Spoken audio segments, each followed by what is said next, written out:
This is Foldabots Toy Book 1, featuring the first 14 characters of the line, and you'll see how I make them. Okay, so first of all, what is a Foldabot? It's a 2-in-1 toy that you can make. And when I mean you, it means anyone, like children to adults and everyone with a kid who has who's like a kid, like me. Okay, so the basic parts of Foldabot is a pattern which you just cut and glue into a robot, just like that. So this is Buhawi, who turns into a Philippine eagle. Aside from doing robots that transform into different animals and cars, I also keep in mind that the characters that I create have a distinct link to our culture as Filipinos, and that I have something to promote when the book goes international. So how is my creative process? It's simple. I just read and study pictures of animals or cars that you see here in the Philippines. Like, for example, we have a Visayan warty pig and a giant Scopes owl, and I turn those into my characters.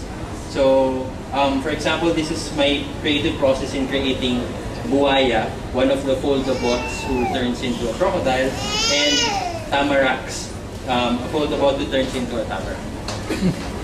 So I first start out with sketches, and then I imagine how cool they would be like if they were in a battle with evil. So I created the villain, the main villain, named Lucio, which means pollution. He's like a pollution incarnate. So aside from being robots that transform into cars and animals, they're also characters who protect nature. So Lucio is, and he wears this evil mask. Despite his many forms, he turns into air pollution, land, and sometimes water toxic waste and stuff. So that's what I do when I sketch. Then I do a prototype and a pattern.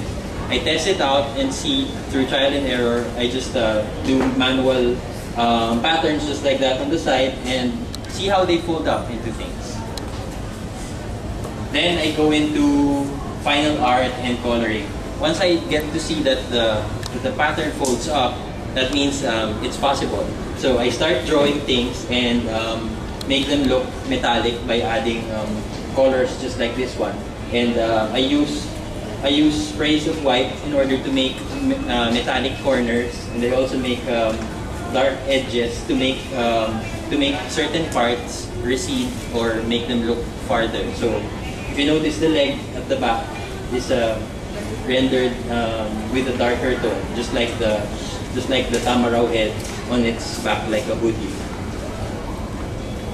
Okay, so here's a sample of a certain set of Foldabots. I've also created subgroups like the Gubabots, characters that are like they're destined to protect a certain area of the jungle. So the Gubabots are composed of Kalaw, Ramo, Buaya, Quago, and their leader Tamarax.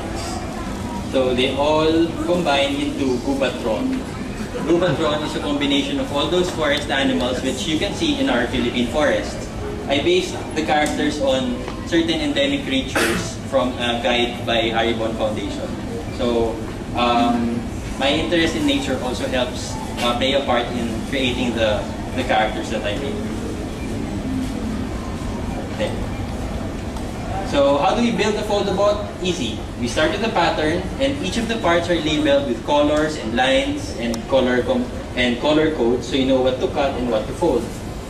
And there are also patterns which are illustrated very cleanly with just a few colors, so that you can see which are the folding lines and the gluing parts, and you can form something like this.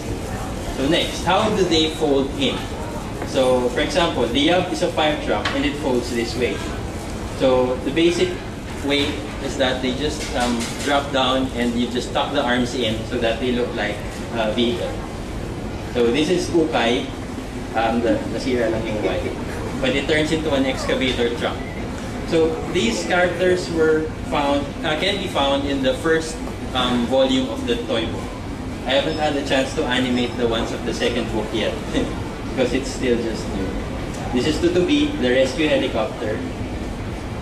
And this is Astig, the skateboard. So, yeah. So, there's another subgroup called the Elementrobots, a certain group that controls different elements. So we have those characters previously shown, like Tutubi, Cyclop, who controls fire, Ukay, the one who controls earth, and Alon and Agos, they're twin robots that turn into a boat. And combined, they are Elementron. And they combine this way. In order for their face to change, also I just added like a face mask. So, okay, so part of the Foldabot series is the comic. So after around a year that the toys were running in K-Zone magazine, I decided to create a storyline and partner with a friend named Jill Posadas as the scriptwriter and Joel Chua as my colorist. He's here now, Joel. So as a group of three, we create the comic, which is very well taxing in regards to time. So I chose to disseminate my workload with two of my friends. So this is part of the series, wherein you can see a local school and the part when some mutant toxic waste called lutants attack the school. There. So there's another part where the kids actually have watches just like this one, which I call Orasans. Obviously they came from Orasan, but then I thought of the word that has aura and san. San in Japanese is 3, and aura means like your aura, your personality, or certain glow that you emit. So each kid has his own Orasan. Kaloy, the kid in orange, he's good with his hands. He's like a young genius mechanic. So what I made for him is a mech. The mech is like a bipedal robot that has claws. And then Miko has a jet, and then Raya has Lobo, the wolf. So each of their watches turn into what their personality is. So that's what Foldabots is. I also released a metalized series around last year. It's just a short line of toys that were produced independently, and they were printed in metallic cardboard. So there were just like 100 boxes, and they're gone. I also do art workshops for summer. I did this one in a mall around 2 years ago. So those are what the watches look like. The actual products are here actually. You can browse around and see them. So the next